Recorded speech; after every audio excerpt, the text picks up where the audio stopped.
for another CCO student webinar. We're on number 45. I can remember when we were starting these over and we started counting again at 1. We'd been doing something like a student webinar for some time, but we officially started counting them, and I'm excited that we're on number 45. I think we should celebrate at 50. Don't you? Send in some ideas right in the chat. Tell us what you think we should do to celebrate student webinars when we hit 50, just 5 weeks away. So we were doing a webinar the other day. We did our Thursday public webinar that we do once a month. It's always the second to the last Thursday of the month. And several questions came in about HCPCS. So that's what we're going to talk about today. We're going to talk about HCPCS, everything you need to know. The question had come in the chat when we have the big webinar like that, and it says, what do I need to know about using HCPCS manuals? And they were a little frustrated that the education that they'd had didn't really cover much on HCPCS. And to be honest, if you're taking the CPC exam, there's only 5 questions on HCPCS, honestly. And so a lot of times it's overlooked, but they'll kind of skim over it and tell you some information about it, but it is lacking. And so we're going to take care of that today.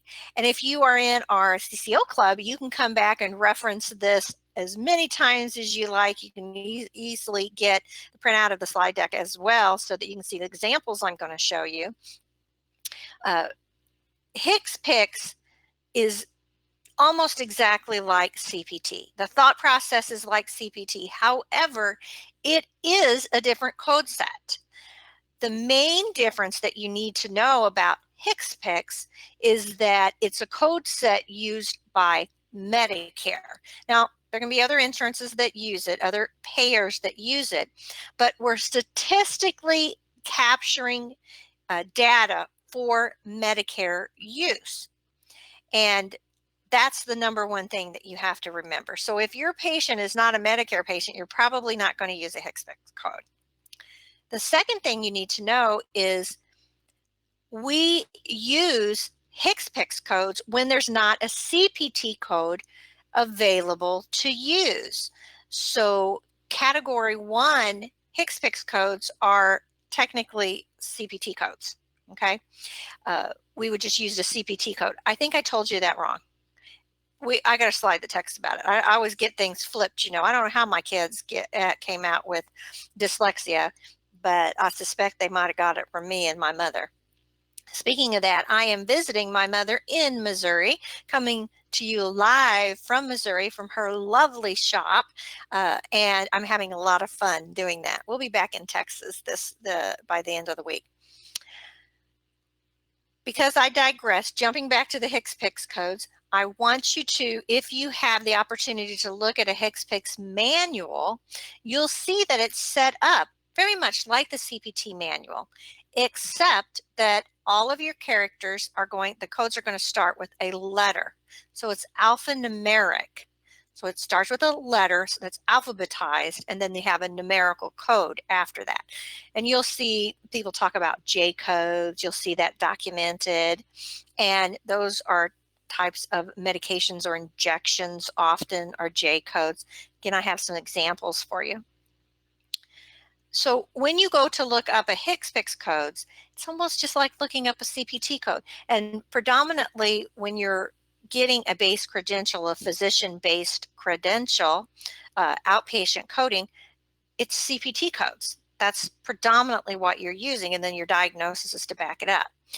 Most of your education will be on using CPT codes. So it's really similar. And that's another reason why you don't get a lot of education on those codes when you're taking your classes, and you might get nervous about that and feel like it's lacking.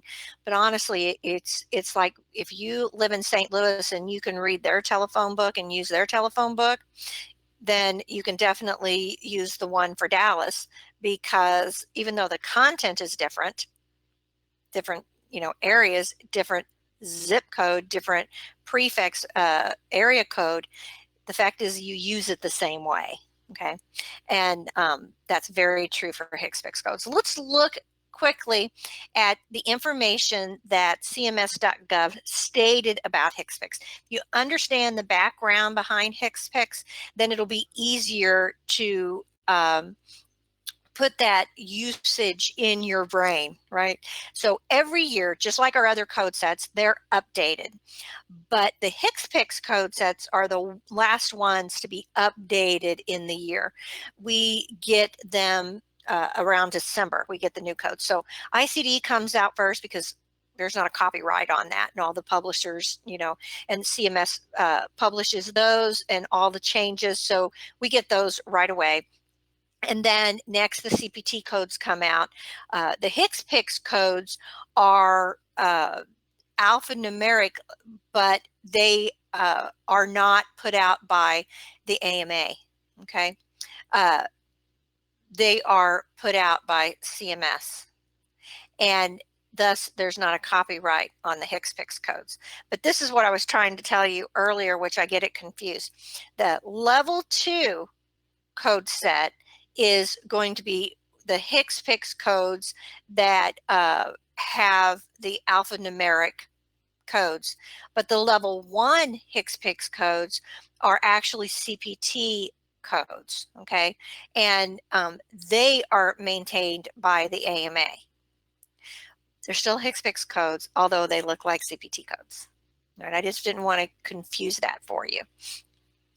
Also from CMS, the main points that you need to be familiar with here is that the HCPCS codes are going to show medical services, unlike CPT does procedure codes. Now, CPT also has our E&M leveling, which isn't really a procedure. It's, you know, the evaluation and management. It's still something that's being done to the patient. Whereas our HCPCS codes include those, but they also include medical services. And one of those would be, for example, ambulance, the usage of ambulance. Okay, you're not, that's a service that's provided to the patient. However, it's not a procedure. So CPT codes think procedures, but HCPCS much broader. Even though there's not as many codes involved, the concept of what we're using it for is broader. So medical services and procedures are included. And don't forget that it's going to be things that our providers, our physicians are doing, but other healthcare professionals as well. So think to yourself, approved Medicare providers. Okay, so you're going to have other healthcare professionals. Also know that the CPT procedures are going to be billing the public or private health insurance. Okay, so even though we say Medicare, they still, the CPT code is diverse. It's going, it's all, everybody. And then again, CPT codes are being taken care of by the AMA. Now, the level 1 HCPCS codes, okay, the CPT codes, it does not include the codes that are going to be used for medical items or services that are billed to suppliers, okay, other than physicians. I'll give you some examples of that, right? So one of those is a wheelchair. And I pulled the code for that and let you see the description and how it's worded. You know, there is no CPT code for a wheelchair because it's not a procedure, right? It's not evaluation and management, and it's not a procedure for the patient. So we need to be able to capture that. In addition to that is the level 2 HCPCS codes. They're still standardized, but they identify the products, the supplies, the services that aren't included in CPT codes. Thus the wheelchair, thus an ambulance ride. Now, when you think about CPT codes, you can look at the guidelines, and it pretty much, you peruse those and it'll divide it up because the guidelines are talking about the different procedures and services that are covered under CPT, those CPT guidelines, and that's what you're being tested on when you take a credentialing exam. And you will not find ambulance services. You will not find DMEs, durable medical equipment. What about prosthetics? Now, you will find an amputation being done, you know, how you do an amputation, what type of an amputation was done. But as far as the prosthetic is concerned, that won't be in there. Now, you will have things that are set up for like consultations and even anesthesia, but those are still procedures that are being done, and anesthesia are still types of what's being done to the patient. You know, is going to be your CPT code. Durable medical equipment, think of that. And Medicare, and there are other insurances that use them, but they still have to be identified, and the CPT codes don't do that. They're not large enough. There's just never been included in that. So the HCPCS specs, that's why it was needed. Another reason why I can see that CPT could be replaced by ICD-10 PCS. You are, it's important to know that they've been using these HCPCS codes since the 80s. Now, I mentioned before, they're alphanumeric, so there is a letter in front of them, and then and that's alphabetized through the code set, and then it's numerical. Okay, so if you have A 10001, you know, that would be like the first code. Then you would have A 1002, you know, that's how you're going to see them used. 4 numeric digits after the letter code. And I got all of this from cms.gov. I put the link in there for you so that you can look at that, but it's pretty easy when you go onto cms.gov, and then you can click on the top that says, or do a search on HCPCS, and then you will be able to get more information on those, as well as the CMS will give you the updates. They still only have the updates from 2019, but there are links and newsletters that you can get that will tell you what's currently happening, what's being looked at, and changes and so on. There's even a coding clinic for HCPCS codes, you know, so that's important to know. So let's start talking about some of the examples, because that's where you're going to get a better understanding. Now, I wanted to get all of this on one slide, so it is a little bit smaller font, but I've gotten some of them bigger. And quite honestly, this is this smaller information was put out by WPS. I just wanted to give you clarification and expand on why you would need to know and what you would see in documentation. So we said earlier, ambulance service. So you're not going to see that in a CPT code. A0225 is going to show you an ambulance service. That's where you are going to look it up in the index of your manual, because it has an index and a tabular, just like our CPT. And then ambulance service, and then it breaks down neonatal transport, and then you'll see non-emergency transport, so on and so forth. So when you go in and look at ambulance service in the index, it'll give you a list of there's, you know, like half a page or a page of all the different types of ambulance services that are available for you to pick a code for. So we have neonatal transport, that's key. Okay, so now you only have one neonatal transport, and well, you have more than one. Base rate, emergency transport, one way. So the reason I picked this one is because, of course, I always give you stories about my family, but my son, my number 5, he had an ambulance service, neonatal transport, emergency transport, one way from one hospital to another. Okay, because when he was born, just right after he was born, he started having seizures. So once they identified, yes, he's actually having seizures and stuff, the hospital that I had him in St. Louis was it was it was not a hospital that had a neonatal ICU, a NIC unit, and so that they needed to take him to Cardinal Glennon. And it wasn't bad enough they needed to fly him from one place, but was kind of like on one side of St. Louis to the other side of St. Louis.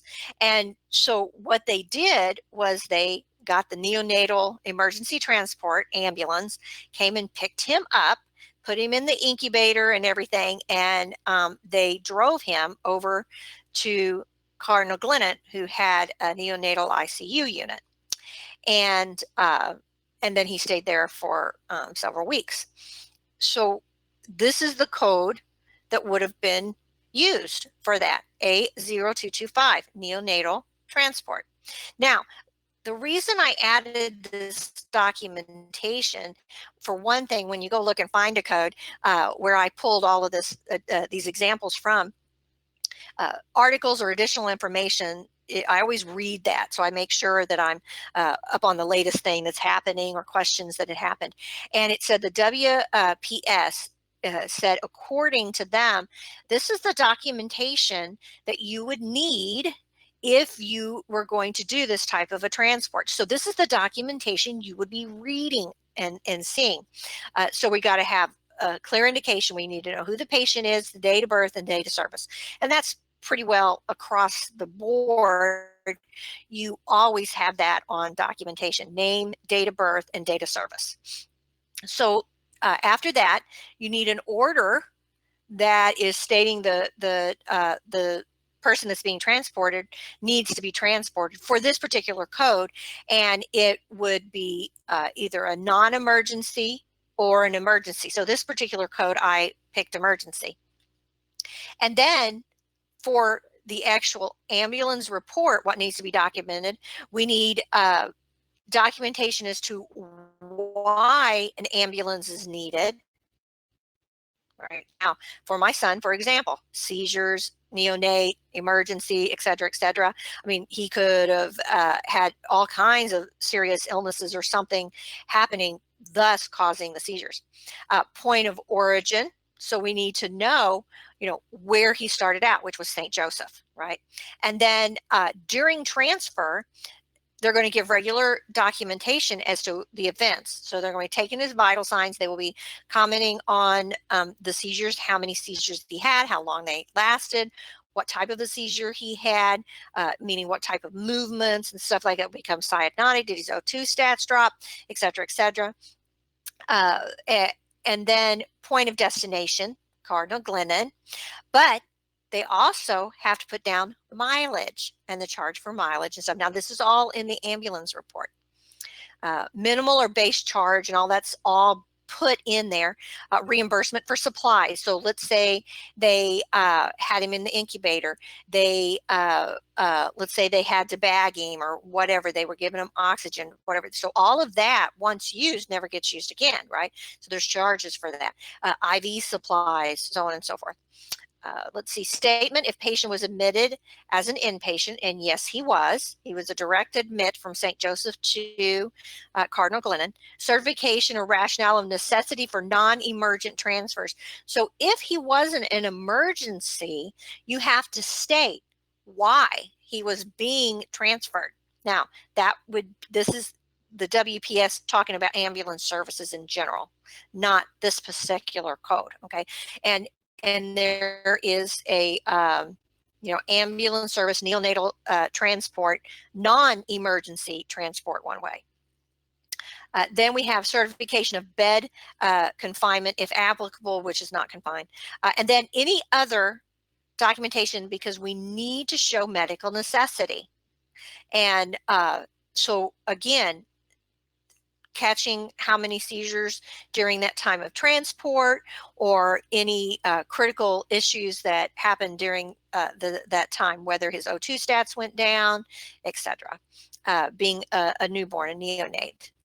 And then note to this last statement that this list is not inclusive. Individual ambulance services have personal criteria and protocol that they would infuse in this. But these are the basic things that you're going to see documented in an ambulance report, which in turn would be given to a copy is going to be given to the destination and the point of origin as well would go into the patient's chart. Mind you, just on a side note, this is all in the baby's chart for the example I'm giving you of my son, not the mother's chart. Okay, because once the baby's delivered, they are their own entity, and they are given their own chart. So it would not go into the mother's chart, although it would be documented that the child after delivery was transported, because it would need to show that, you know, if there was any complications or problems with birth, that all would be documented there as well. So an example of A0225 and why it would be used. And note that is a HCPCS code for a neonate transport, which is not going to be a Medicare patient, is it? Okay, some other other insurances use Medicare or HCPCS codes, not just Medicare, but predominantly it's Medicare. Let's look at another one. We talked about the ambulance services. One of a very common one that you will see will be durable medical equipment, E1195. I picked this one because you can go in and look under wheelchair, and there's a list of different things that you would see for a wheelchair to clarify. And when you're doing your testing, your coding credential, and it has HCPCS codes, this is how they check to see if you're paying attention. It's in the guidelines, but the guidelines are really relatively easy. It's in the wording. So let's state that in the documentation that they wanted a heavy duty wheelchair provided, okay? But there's something different about E1195, because it is a fixed full length arms swing away detachable elevating leg rest. But I found it under amputation, wheelchair for an amputee. Okay, and so and then I chose this heavy duty wheelchair because you had all kinds of choices under amputation. And amputation doesn't just mean a leg, right? You could have an arm amputation or whatever. What would be the criteria for a heavy duty wheelchair? So you need to know that there's different types of wheelchairs, and the only way you're going to find that out is to go to the index and look at wheelchairs and then see, okay, there's heavy duty. There's one used for people that have prosthetics or amputations. There's a pushing type wheelchair. And again, I can't think off the top of my head all the ones they are, but you won't be aware of them and the documentation that's needed to pick the proper code unless you read and see what's available to you. Right? Detachable elevating leg rests. Now you think that's pretty common, but quite honestly, there's a lot of wheelchairs that don't have that. Now these are the ones that you're going to see in the hospitals and stuff, and that leg rest, you know, you can move it's not really a clamp, but a lever, and turn it, and it will literally pop out, and you can go set it off to the side. If a person has an amputation, why would you need two? You may only need one, right? Or if a person has a broken leg and they want that leg elevated and they're able to use their other leg to kind of push themselves, you could take that off, and then they take the right one off, and then they can use their foot, you know, to kind of move them around in a room. Heavy duty may be because it needs to last a long time, or heavy duty because the person is obese and they need a stronger one. Full length armrests, literally where the arms, you can get some that have very short armrests, and you can have ones that have armrests that can be detached. But this one, again, the swing away detachable leg rests means you flip that lever, you can swing it off to the side and take it off, or you just swing it off to the side and you don't have to detach it. So again, very unique the way that they describe them. You have to understand what they mean and the diversity that's involved. And you could just go look at E1195 in your HCPCS manual in the tabular area, and there it's numerical, so you can see all the different types that are available. Okay. Next, something you might not have thought of would be frames. Vision V2020. I kind of picked that code because of 2020 and seeing. I just thought that was funny. So some additional things that came up in my find a code regarding frames, just purchasing of the frames, that you have to look for possible deluxe frames, and then if you're going to use a second line, standard line, to V20 2.5 for differences between deluxe frames and standard frames. And I don't know what deluxe frames means, quite honestly. You would have to go and see, Google that and find out what the difference is between deluxe frames and standard frames. I don't know if it means because they're fancier and they're coach, or all these different movie stars and stuff sometimes have their own different frames or something, Dior or something. In fact, I think when I got my glasses, they're actually Coach, which is a brand that you get like purses and stuff, and they have a little piece of leather on them, and they got this little logo, which I think is a CC or something. But I got them on sale. So but they were originally very expensive because they were this fancy name brand. However, they were on sale because maybe they were old models or something, Note also that it stated when you're billing for these progressive lenses, if you're using bifocals or trifocals, and you'll see that a lot with Medicare patients. My mother's already in trifocals. I wear bifocals, and of course I tell everybody it's not because I'm over 50 now, 51. It's that because my brain is so full of knowledge that it pulls on my optic nerve, and I had to get bifocals. Anyway, you can use that. You can tell your eye doctor that or your friends that. It's not because of your age, it's because your brain is so full. But there is a difference between standard bifocals and trifocals. And now you've got the ones with the mine are hidden. You used to have the line across, and then you could use the V2781 between progressive lenses. And my husband wears progressive lenses because, quite honestly, he's blind. His numbers for one eye is like a 400 and the other one's a 500, and he can't see much past the end of his nose. So before, when they didn't have progressive lenses, the outside of his lenses were much thicker than the inside. But now that they have progressive, and they were heavy, so now that they have progressive, they thin that down, so you would never know his vision needs unless you looked through his glasses.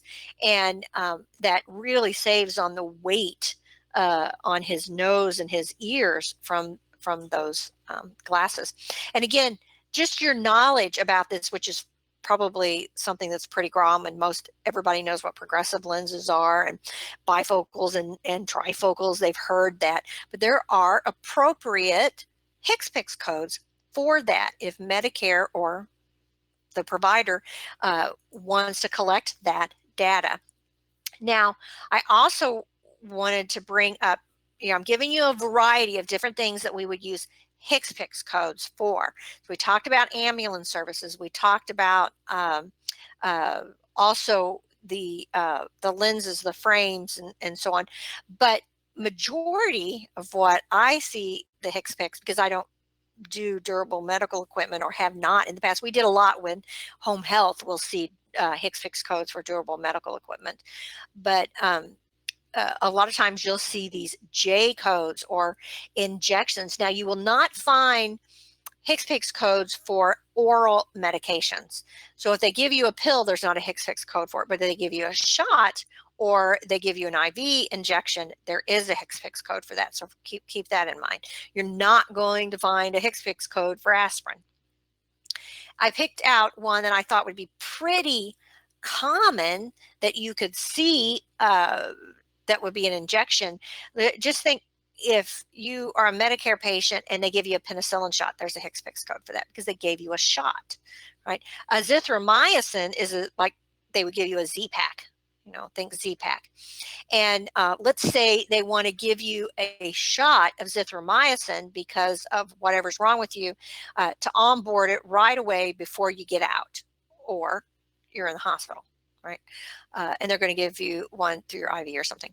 So J0456, the way you would look that up in your index is you would look under injections, and then you would look under azithromycin, and then they would give you the milligrams. Well, it only comes, as far as I know, it only comes injection in 500 milligrams, and so that would be standard. So think about this. When you get a Z-Pak, they always tell you the first day to take 2, and then take one a day for 4 more days, like you do it for like 5 days, I think.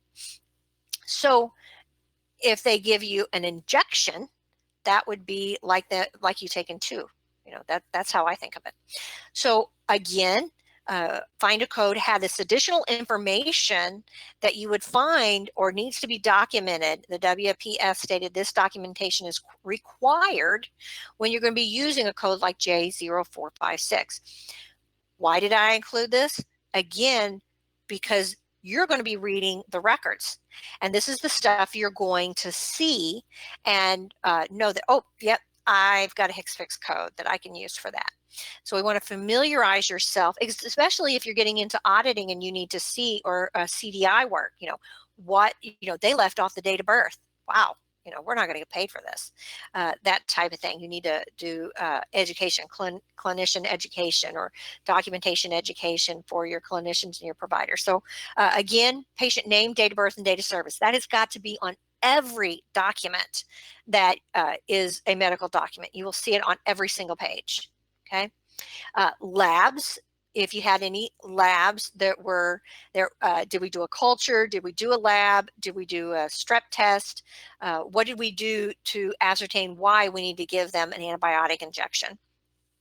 Of course, we have to have the signature of the provider, whether it be the doctor or the nurse practitioner or the PA. We need to see the progress, clinical, and visit notes stating what services were performed, not just that they injected you, but everything else there that they did. We need a documentation to show medical necessity. Why are they giving you an injection and not just sending you home and telling you as soon as you get your script to take 2 pills? You know, why? Why is, you know, maybe the person's traveling and they won't be able, and the pharmacy's closed, and they're not open on Sundays, and this is a Saturday, you know, et cetera, et cetera. Why are you giving them an injection? We need a documentation as to say why that's medically necessary, why we can't just, you know, get your prescription filled. And then the medical diagnosis, because the patient has walking pneumonia, you know, something like that. Signs and symptoms. So why did we do the labs? Why did we do, you know, more or less what did the patient come in for? What was the signs and symptoms for the walking pneumonia or the mono, right? And then travel allowance if you have to do billing for specimens and stuff like that. But again, this is all having to send off labs. And it's not all inclusive. These, again, like I said before, with the ambulance report, these are the things that are pretty standard. However, wherever you work may have a protocol that is involved with what they do for their compliance and so on and so forth. And everybody has a little bit of a different what's necessary, but these will be included. This is pretty standard, but they may have additional documentation that they want added there for their protocol. Now that we've talked about some examples, let's go back and look at your options in finding a code. So we talked about several other things. So I picked medical and surgical supplies. So that's what you would look in the index. Look under medical and surgical supplies. Under medical and surgical supplies, you have this list. And I just pulled this off of Find a Code. They have Click-a-Dex where it brings up an index for you, but they also have a Build a Code option. And so I wanted to be able to break this out and let you see what your options would have been in the index. So if you look under Med Surg supplies, these are all the things that would you would possibly need, and I like respiratory supplies. So we're going to put on a new trach apparatus. You know, it has to be replaced, or supplies for end-stage renal disease. Okay, maybe they need a new area to put it where they connect, right? Let's see, ostomy supplies. I actually picked ostomy supplies to break this down and give you more information. Wound dressings.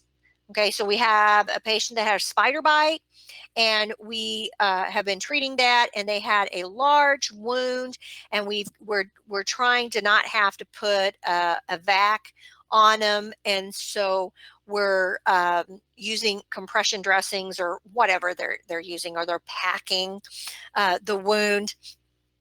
Vascular catheters, ostomy supplies, all kinds of ostomy supplies, diabetic shoes, fitting and modifications, as well as other types of inserts for shoes. Supplies for other durable medical equipment. Maybe they need a special durable medical, I'm trying to bring something, a special hanger on the back of a wheelchair to hold a device, an oxygen tank on their wheelchair. Okay. Radiological supplies, let's see, supplies for oxygen and related respiratory equipment. You know, all of this is everything that you would list under med surg, and then you would look under wound dressings, and then it would give you another list. Okay. So I picked ostomy supplies, and this is only some of them. I only grabbed, a few to give you an idea, but they're alphanumeric, right? So one of the things that I would encourage you to do is go in, look at the HCPCS manual under the index to see what actual ostomy supplies are out there. Do you even know what an ostomy vent looks like? Most of us have probably seen or heard of an ostomy belt, and what that is a special belt that goes around. It's kind of elastically, kind of not quite like a girdle type of thing, but it keeps the ostomy secure against the body, so that when you're out moving around, the ostomy's not moving around.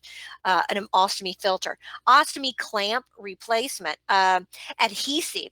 One of the struggles with having an ostomy is having it depends what type of a faceplate you have on your ostomy, but it comes out where there's a sticky barrier a lot of times, and you could use an adhesive on top of that sticky to make it seal to the body. The only thing I can think of to compare it to is it's not like a big Band-Aid. Okay, that's not durable enough. It's harder. It's more like a disc.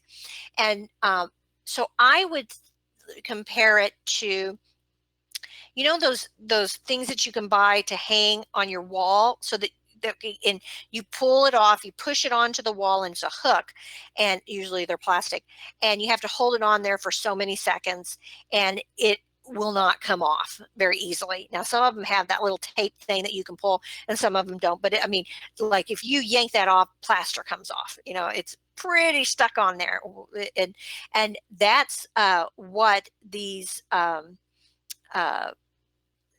devices do. So you could have a solid skin barrier that protects the skin. Then you attach this ostomy plate onto the skin, okay? But it may still slip around and move. Maybe you sweat a lot. So they also have an adhesive, and you can get it liquid or equal, something like that. But you literally paste, you put it on.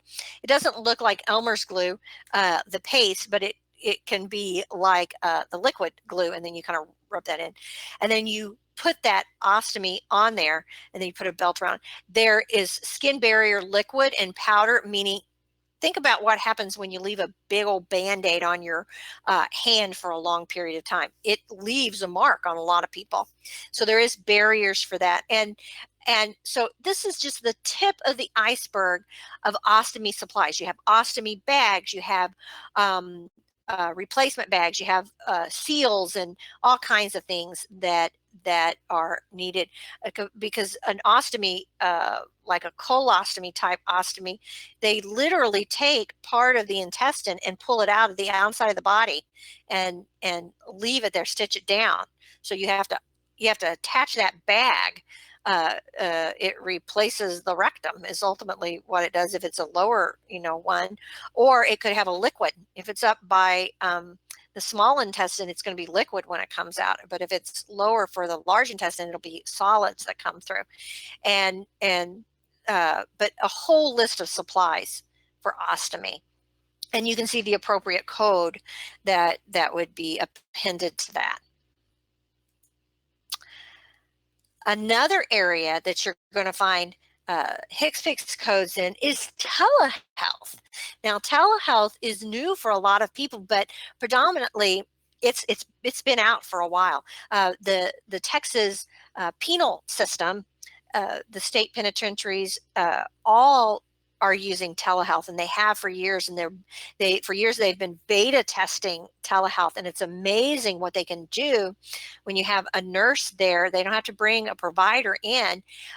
They have, you know, the camera, they have all the diagnostic ability to test, and you know, they can hook up an IVs, and they can hook up all the monitoring, and it goes directly to the provider.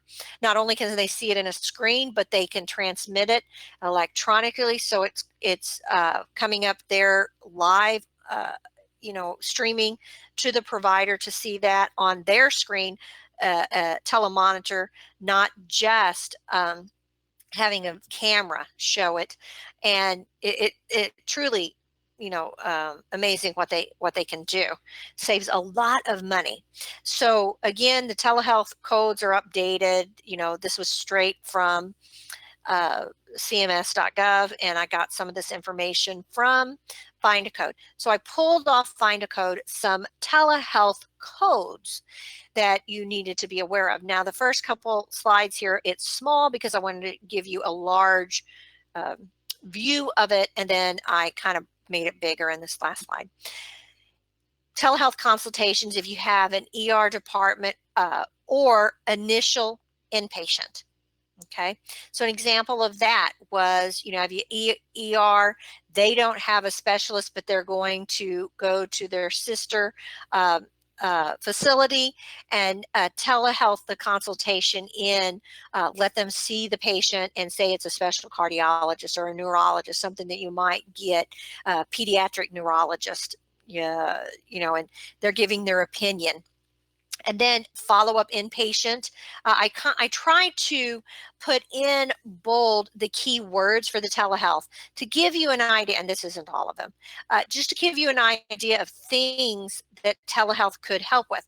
Kidney disease education. We need to do, and it can be individual or group, but we have a patient has end-stage renal disease, they're newly diagnosed, and you know, it's going to be difficult for them to get to the specialist, the renal specialist, but they can do telehealth, whereas the doctor can talk to the patient and answer the questions, or they might have they don't have a renal specialist to come in, but they're going to do a group of end-stage renal disease new patients that are getting ready to start the process of infusions and stuff, dialysis. Then diabetes self-management training services, pharmacology management. So let's say you have a patient that you can't get to, but they're on all these medications, they're struggling, they're not understanding it.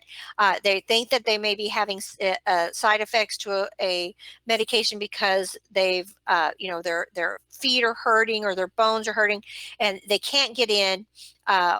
So they do a consultation, the signs and symptoms, the provider talks to them and says, yes, that is a common sign and symptom with that medication. Let's decrease the dosage, or let's try a new medication. I'm going to call in a script for this instead. And we're not talking about emergency. We're talking about, you know, something that would be non-emergency. Nutritional therapy. Yeah, smoking, stopping smoking. That would be something that would be really easy to do via telehealth, right? Alcohol or substance abuse, and screening for annual alcohol misuse, just 15 minutes at a time, very easy to do via telehealth. Counseling, screenings can be done. Prevent sexually transmitted infection, doing, it says high intensity behavioral counseling for that, and it would be face-to-face. Because it's telehealth. Cardiovascular therapy, obesity counseling, and then more consultations for critical care, and then for initial and subsequent telehealth. And then I made this a little bit bigger for us to see as we're starting to wrap up. Counseling visits for about lung cancer screening, and if they're going to do a low dose CT scan, because actually CT scans are the ones that provide the highest dose of uh, radiological bad stuff. I'm trying to think of what nuclear medicine, you're getting more from a CT scan from your type of x-ray. And then just to see if you're eligible, or an assessment for care planning requiring chronic care management. That can be done. Prolonged preventative services. And then I picked one of the prolonged preventative services and I made that bigger so that we could look at that. So let's look at the actual description of this HCPCS code, G0513. So we have prolonged services, right? So what does that mean? It says beyond the typical service time of the primary procedure. It could be office or other outpatient setting. And again, this is telehealth. And outpatient setting requiring direct patient contact, and it's divided up via time.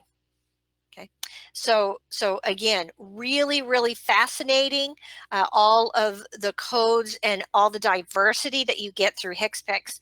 The reason it's not talked about very often is because it's so similar to CPT that once you know CPT, HCPCS is very simple to use. It's used the same way. The index is the same. The content, however, has a different type of diversity.